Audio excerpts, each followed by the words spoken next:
Geometry औसत बताना है। ज्योमेट्री औसत क्या हो गया? ज्योमेट्री औसत क्या हो गया? Geometric mean. ठीक है। और दूसरा हम लोग कौन सा मीन पढ़े हैं? ज्योमेट्री प्रोग्रेशन भी पढ़े हैं लोग। हाँ, तो ज्योमेट्री औसत और ज्योमेट्री क्या बोलते हैं उसको? ज्योमेट्रिक प्रोग्रेशन को? सब भूल गए? जी सब भूल गए? जी बताइए तसाउद। नहीं सर, हाँ, बताओ ना। तो ज्योमेट्री प्रोग्रेशन को क्या बोलते हैं उर्दू में? ज्योमेट्री बताइए तसाउद। तसाउद। तसाउद। ठीक है। तसाउद। तो तसाउद और औसत में फर्क है। वो अलग चीज है, ये अलग चीज है। तो अक्सर बच्चे कंफ्यूज होके तसाउद वाला फॉर्मूला डाल के आंसर निकालने की कोशिश करते हैं, मिलता नहीं। ठीक है। ज्योमेट्रिक मीन अलग चीज है। ठीक है। और ज्योमेट्रिक मीन से मिलता जुलता दूसरा और क्या पढ़े हैं हम लोग? इससे मिलता जुलता है, इससे एवरेज। है। एवरेज भी पढ़े हैं। Arithmetic mean. एवरेज भी पढ़े हैं। Average, arithmetic mean, arithmetic mean. Mean. ठीक है। अर्थमेटिक मीन क्या होता है? कहाँ गए वो? हिसाबी तसाउद। नहीं सर, हिसाबी औसत।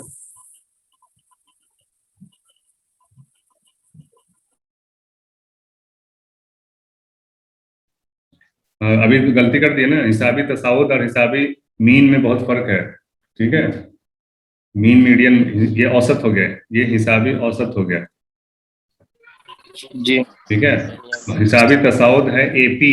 एपी और एएम में कंफ्यूज नहीं होना है। ठीक है। दोनों अलग अलग चीजें। एपी अलग है, एएम अलग है। ठीक है। उसी तरह जीपी अलग है और जीएम अलग है। ठीक है। उसी तरह एचपी अलग है और एचएम अलग है। ठीक है। तो ये एक साथ तुम्हारा ये एक साथ रहेगा, एपी जीपी एचपी। ठीक है। और एएम, जीएम और एचएम, ये तीनों एक साथ रहता है। ठीक है। याद रहेगा? एचएम के बारे में हम लोग नहीं पढ़े। पढ़ाएंगे पढ़ाएंगे। एचएम का तो एक ही बहुत मुश्किल से एक सवाल पूछता है, नहीं तो नहीं पूछता है, लेकिन फिर भी बता देंगे, कोई वो नहीं। ठीक है। तो यहाँ पे हमको क्या निकालना है? अब आ जाओ क्वेश्चन पे। 6 और 24 का ज्योमेट्री औसत, यानी कि जी जीएम। एम निकालना है। ठीक है। जी जीएम। एम निकालना है। ठीक है। तो जीएम निकाल। अच्छा, एम का फॉर्मूला बताओ। एम कैसे निकालते थे हम लोग? अगर 2 और 24 का एम निकालना है तो कैसे निकालेंगे 6 और 24 का? सर जो उसके बीच वाला है उसको लिखेंगे तो क्या है इसके बीच वाला? 2। इसका आंसर 2 हो जाएगा। 2। 2 इसका आंसर हो जाएगा। 2 सर। इसका आंसर 4 हो जाएगा। 4? सर 2 होगा, 2 यानी 2। कैसे 2 होगा भाई? कहाँ हो तुम लोग? कैसे होगा बताओ? 2 कैसे होगा? सर औसत ना निकालना है हमें, औसत यानी एवरेज निकालना है। इसका 3 होगा। इसका औसत औसत बताओ ना। 6 और 24 का औसत क्या होगा? 3। 6 और 24 है 3? 30 होगा सर, 30 30 अरे यार, औसत निकालना भी भूल गए। 30 होगा सर, 30। बस गलत बोल रहे हो। 30? 30 तो इन दोनों को जोड़ेंगे तो 30 होगा भैया। 6 + 24 30 होगा। सॉरी सर, 15 हो जाएगा। 15 होगा सर, भूल गए थे। इतना मामूली सा चीज तुम लोग भूल जा रहे हो तो कैसे होगा? बड़े बड़े क्वेश्चन कोऑर्डिनेट ज्योमेट्री और ट्रिग्नोमेट्री में क्या करोगे भाई? नहीं सर, थोड़ा कंफ्यूज हो गए हैं, थोड़ा कंफ्यूज हो गए हैं। देखो, अर्थमेटिक मीन का सीधा फॉर्मूला है भैया कि जितना भी चीज है, जितना भी नंबर है तुम्हारे पास, 2 नंबर है यहाँ पे, दोनों को जोड़ दो और 2 से भाग दे दो। ये अर्थमेटिक मीन है। ठीक है। जितना भी है सबको जोड़ दो। ठीक है। और जितना है उतने से डिवाइड कर दो। जितने नंबर हैं, जितने नंबर हैं उनसे भाग दे दो। ठीक है। तो यहाँ कितने नंबर है? 2 नंबर है। 24 और 6 जोड़ दो, 30 आ गया। कितने हैं? 1 और 2, 1 और 1 2, 2 से भाग दे दिया, 30/2 कितना आ गया? 15। ठीक है। ये तो हो गया आपका अर्थमेटिक मीन। ठीक है। अब हम आएंगे ज्योमेट्रिक मीन। ज्योमेट्रिक मीन में क्या करते हैं? जोड़ के जगह पे गुणा कर देना है। ठीक है। और भाग के जगह पे रूट निकाल देना है। क्या समझे? जोड़ के जगह पे गुणा कर देना है और भाग देने की जगह पे रूट निकाल देना है। ठीक है। तो क्या करेंगे? सबसे पहले हम इसको गुणा कर देंगे। 24 और 6 का गुणा हो जाएगा और भाग के जगह पे हम इसका रूट निकालेंगे। कितना रूट निकालना पड़ेगा? 2 डिजिट है तो स्क्वायर रूट निकालना पड़ेगा। 3 डिजिट रहेगा तो क्यूब रूट निकालना पड़ेगा। 12। सुनो पहले, सुनो। 12। 12 आ रहा, 13 आ रहा, पहले सुन लो, अच्छे से समझ लो। ठीक है। Okay start. 24 और 6 है दो, एक और एक, ये दो है, ठीक है, पहला और ये दूसरा, दो नंबर है तो स्क्वायर रूट निकालेंगे। अगर इसी में एक और नंबर हो जाता तो उसका फिर क्यूब रूट निकालना पड़ता। क्यूब रूट निकालते हैं। तो यहाँ पे हमको सिर्फ स्क्वायर रूट निकालना है। क्या हो जाएगा, 26 24 गुणा 6 कितना होगा? 144। ठीक है, 144 का रूट हो जाएगा 12। ठीक है, तो आंसर यहाँ पे क्या हो जाएगा, 12। ठीक है, समझ में आ रहा है? जी सर। तो जीएम क्लियर हो गया, एम जीएम दोनों क्लियर है। ठीक है, एम जीएम दोनों क्लियर है अभी। ठीक है, हेलो सर, एम के हिंदी में क्या बोलेंगे?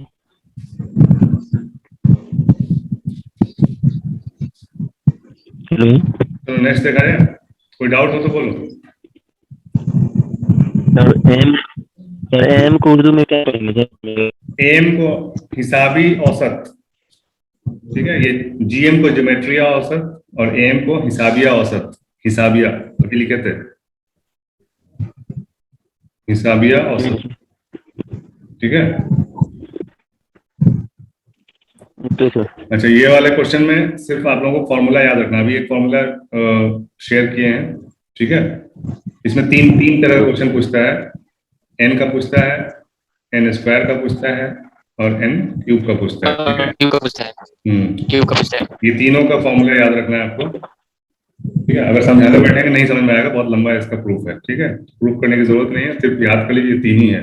ये इसका तो बता चुके हैं, ये सिंपल एपी में आता है ये। जी सर। ठीक है, एपी के फॉर्मूले से ये हो जाएगा, n इंटू एन प्लस 1/2 होता है। ठीक है, 2। सिंपल है। ये एपी जब आएगा तो बता भी देंगे फिर से एक बार, जब रिवीजन करेंगे हम लोग।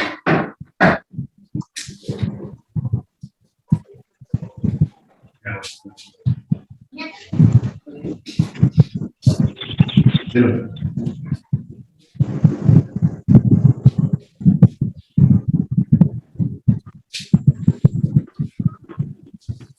ठीक है, और एन एन स्क्वायर का क्या हो जाएगा, जो यहाँ पे अभी क्वेश्चन पूछा है, एन स्क्वायर।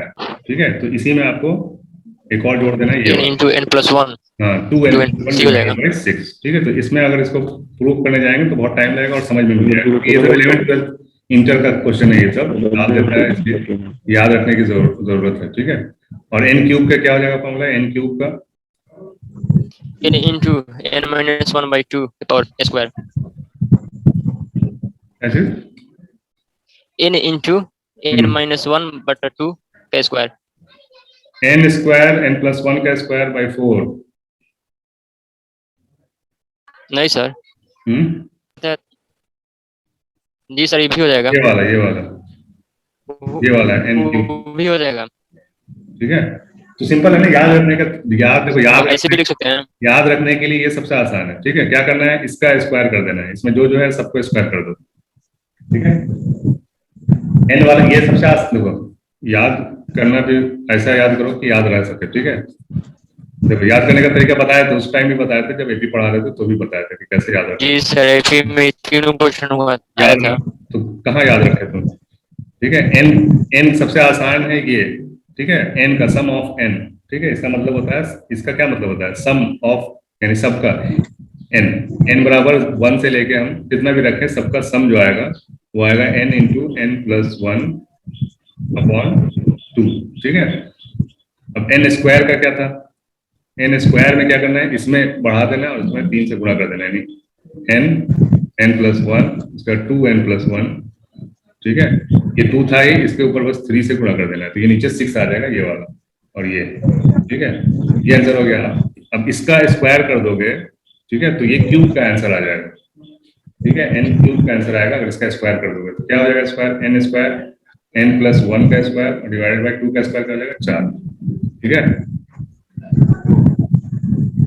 इसका जब स्क्वायर कर देंगे हम लोग तो ये आता है हमारा एन का क्यूब का फॉर्मूला बनता है। ठीक है, एन क्यूब का फॉर्मूला बन जाता है, क्या हो जाता है, एन स्क्वायर एन प्लस 1 का होल स्क्वायर डिवाइडेड बाई 4। ठीक है, तो तीनों फॉर्मूला याद रखना है, बेड़ा पार हो जाएगा। ठीक है, अगर क्वेश्चन आ गया तो। क्लियर है, किसी को कुछ डाउट इसमें?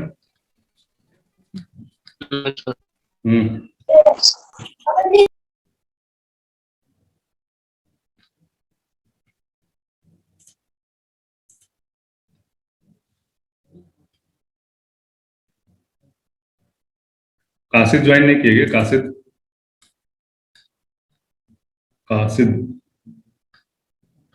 नहीं सर। साइंस कितने बजे है सर? हैं? साइंस कितने बजे? 9 बजे। बस 10 मिनट और, आज लेट हो गया, इन लोग का ज्वाइनिंग ही नहीं हो रहा था। चलो नेक्स्ट क्वेश्चन देख लेते हैं फटाफट।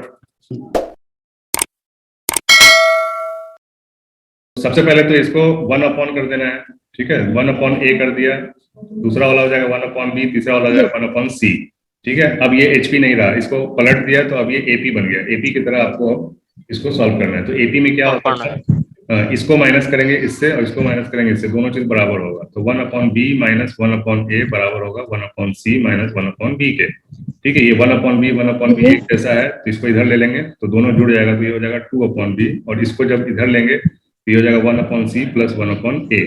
इन दोनों को जोड़ेंगे, ठीक है। इन दोनों को जोड़ेंगे तो क्या आ जाएगा, ए सी नीचे आ जाएगा, ऊपर ए प्लस सी हो जाएगा, ठीक है। और ये 2 अपॉन बी हो जाएगा। अब जब इसको क्रॉस मल्टीप्लाई करेंगे तो क्या हो जाएगा, 2ac हो जाएगा, और इधर आ जाएगा b इंटू ए प्लस सी। b हमको फाइंड करना, ये पूछा है ना, b बराबर पूछा है, तो b इधर ही रखेंगे, इसको इधर लेके आएंगे तो क्या हो जाएगा, यहाँ पे गुणा हो रहा है तो इधर नीचे आ जाएगा a प्लस सी, यहाँ से हट जाएगा। तो b बराबर क्या हो गया, 2ac अपॉन ए प्लस सी, ठीक है। चलो नेक्स्ट क्वेश्चन देख लेते हैं। ये क्वेश्चन कराए थे कि नहीं कराए थे हमको याद नहीं है।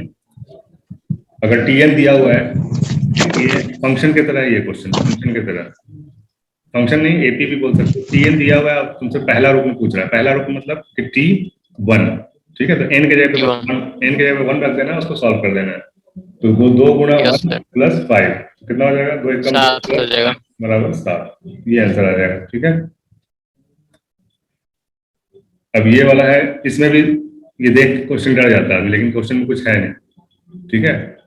जी सर। हाँ, तो क्या हो जाएगा, सबका बेस सेम है। ये क्वेश्चन करा चुके हैं नहीं कराए? जी सर, बेस सेम है तो उसका पावर जुड़ जाता है।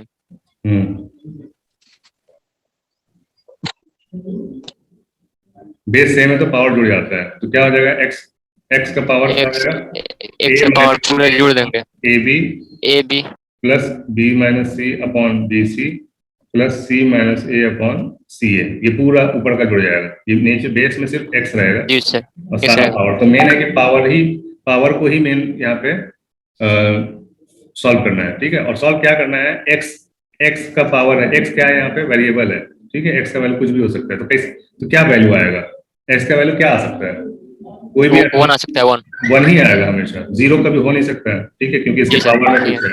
हाँ, ये पावर पूरा 0 हो जाएगा, तो क्या हो जाएगा जी सर, x का पावर 0 बराबर 1 नहीं आएगा, फिर भी कैसे आएगा, इसको 1 नहीं आएगा। तो सॉल्व करके बता दें कैसे आएगा ये 0, ठीक है। ये पावर 0 कैसे जी आएगा, सर। देखो इसका एलसीएम क्या आ जाएगा, ए बी बी सी और सी ए, इसका एलसीएम क्या आ जाएगा, ए बी सी, ठीक है। क्या एलसीएम आएगा, ए बी सी, ठीक है। ए बी सी आपका एलसीएम आ गया, तो ए बी सी एलसीएम है और यहाँ पे ए बी है, तो क्या बचा हमारा, सी से डिवाइड हो जाएगा, ठीक है। तो सी गुणा, इसमें सी से गुणा करना, ए माइनस बी, ठीक है। तो ए सी माइनस ए बी, ठीक है, प्लस अब यहाँ बी सी है तो किससे गुणा होगा, ए से, जो यहाँ नहीं है उसी से ऊपर गुणा होगा, तो ए बी माइनस ए सी, ठीक है। उसके बाद इसमें सी ए है तो क्या नहीं है, बी नहीं है, तो बी से ऊपर गुणा हो जाएगा, तो बी सी माइनस बी ए यानी ए बी, ठीक है। तो ए सी देखो, यहाँ प्लस का ए सी, यहाँ माइनस का ए सी है, यहाँ माइनस का ए बी है, यहाँ प्लस का ए बी है, गड़बड़ हो गया, बी सी माइनस बी ए, यहाँ पे गड़बड़ हुआ है, ए सी सॉरी ए बी है ना, तो सी ए और ये सी बी है, सॉरी सी बी है, ठीक है। ये सी बी है, सी बी यानी बी सी और सी बी एक ही होता है, तो बी सी से कटेगा और ये ए बी से भी कट जाएगा, ये सब कट के क्या हो जाएगा, 0 अपॉन ए बी सी बराबर 0 ही आएगा, ठीक है। तो एक्स का पावर क्या हो जाएगा, और किसी भी चीज का पावर 0 होता है तो आंसर 1 हो जाता है, ठीक है। अभी देखो इसको भी, इस क्वेश्चन को भी पहचान लो अच्छे से, इसको भी याद ही रखना है, ठीक है। ये भी याद रखोगे तो भी अच्छा है, पिछला जो क्वेश्चन किया है इसको भी याद कर लोगे तो बढ़िया है, क्योंकि हमेशा 1 ही आता है इसका आंसर, ठीक है। और रिपीट भी हुआ है वो क्वेश्चन, बहुत बार रिपीट भी हुआ है पिछला क्वेश्चन, ठीक है। आंसर तो 0 आया, हेलो सर, आंसर तो 0 आया, बोले बन आता है हमेशा, आंसर 0 कहाँ आया, इसका पावर 0 आया है, ये पावर 0 आया है, ये का आंसर 0 आया ना, इसका पावर 0 आया, एक्स का पावर 0 क्या हो जाएगा, एक्स का पावर 0, आंसर तो 1 आया ना, 0 थोड़ी आया, अच्छा ठीक है पावर पावर को जोड़ने पे हमारा जीरो आ रहा है, पावर जीरो हो गया तो x का पावर जीरो बराबर 1। ठीक है, कंफ्यूज नहीं हो। ठीक है सर ठीक है सर अभी अभी क्या है, यहाँ पे a plus b plus c equal to zero है, तो a cube plus b cube plus c cube क्या होगा? ठीक है, तो सीधा 3abc कर देना। ठीक है ABC ठीक है, 3abc ही जी होता ठीक है सर है। ठीक है, कैसे होता है? फॉर्मूला है फॉर्मूला है और उसको प्रूव भी कर सकते हो बहुत आसानी से। ठीक है, abc कोई सा भी नंबर देके तुम कर सकते हो। अलजेब्रा जैसा, अलजेब्रा जैसा। हाँ, अलजेब्रा ही जैसा नहीं, अलजेब्रा ही है ये। ठीक है, अलजेब्रा ही है। जी। अभी देखो सातवां क्वेश्चन, मसावी अल इस्लाम मुसल्लस, इसको लिख लो, समझे? बहुत इंपॉर्टेंट है ये। इसको बोलते हैं हम लोग इक्विलैटरल ट्रायंगल, और हिंदी में क्या बोलते हैं? समकोण त्रिभुज। जो जो जो बराबर होता है, सारा त्रिभुज का सारा कोण और सारा बराबर हो। सारा भुजा और कोण सब बराबर होता है। ठीक है, समकोण त्रिभुज, त्रिभुज। ठीक है, तो इसका क्या निकालना है? रकबा, रकबा मतलब एरिया। ठीक है, तो एरिया कैसे निकालेंगे? इसका एरिया का क्या फॉर्मूला होता है? √3/4a²। ये भी फॉर्मूला है। ठीक है, ये भी फॉर्मूला और है। चलो ये सब चीज कल बताते हैं। ठीक है सर सर ये वाला क्वेश्चन एक मिनट दिखाइए ना। कौन वाला? ये वाला? जी सर ये वाला समझ में नहीं आया। ये मसावी अल इस्लाम फॉर्मूला मुसल्लस होता है, है। ये एक तरह का ट्रायंगल है। राइट, ये इक्विलैटरल ट्रायंगल बोलते हैं इंग्लिश में, और हिंदी में बोलते हैं समकोण त्रिभुज, जिसका तीनों एंगल बराबर हो। 60-60-60 का एंगल होता है, और ये तीनों साइड भी बराबर होता है। ठीक है, तो इस तरह के ट्रायंगल का जो एरिया निकलता है, क्षेत्रफल, वो बराबर होता है √3/4, और ये भुजा है, ए क्या है? भुजा है इसका, ए भुजा का स्क्वायर, √3/4 भुजा का स्क्वायर। ये फॉर्मूला है सीधा सीधा। ठीक है, समकोण त्रिभुज का क्षेत्रफल निकालने का ये फॉर्मूला है। ठीक है, सर इंग्लिश में क्या लिखे हैं इसको? Equilateral triangle, equilateral triangle. ठीक है, जी